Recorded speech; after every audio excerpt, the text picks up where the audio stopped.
Oromoo galaanni yaa'een doom Neevembara 26 beellama keenya kanaan dura keewwan irratti daqiiqaa 30 dursee balbalarra dhadha'ummaa kibira wal gaa'e daawwattoonni 65 rikaardii gaanfa Afrikaa qofallee osoo hin taane Eeshiyaallee sossoosanii badhaasa argatte.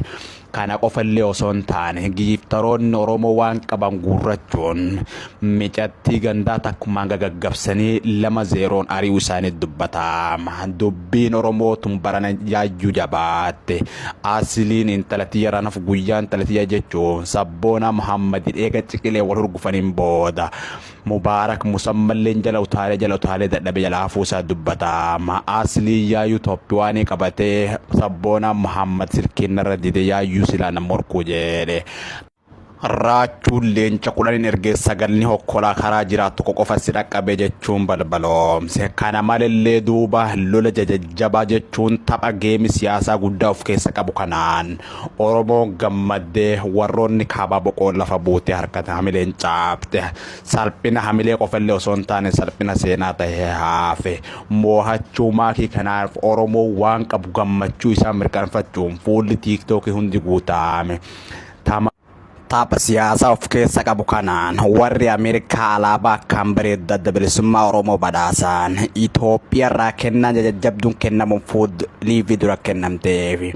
Walumaa galatti shugguxii Oromoon akka jaallatu dhibbatti balbaloomse. Shugguxii guyyaa isii namuu dhufee hulaa guutee bira dhaabbatee aanan itti qabee gaggabarraa hambise. Lola qofa tapha ofallee osoo hin taane siyaasa cimtuu of keessaa qaba. Namoonni hedduun battala seenirratti daawwattoonni namaa Gitaachoo Raddaati. Illaa Gitaachoo Raddaa miti Dr. Abiy Ahmed dubbii warra siyaasaa hundumaayyuu gaddeebiifte. Ardhaan kanammoo maakiidhaan rikoordiin addunyaa osoo hin taane gaanfa Afrikaa hunda cabboon daawwattoonni akka Afrikaatti yeroo jalqabaatiif TikTok irra daawwatame keessa Itoophiyaan kennaa jajjabduu odaalee ofirraa qabdu kaartaa Oromoo ibsituun gammachiise. Oromoon kunillee gammadee waliin mammaramee suuraa isirra godhachuun fuulli miidiyaalee TikTokii weerarame.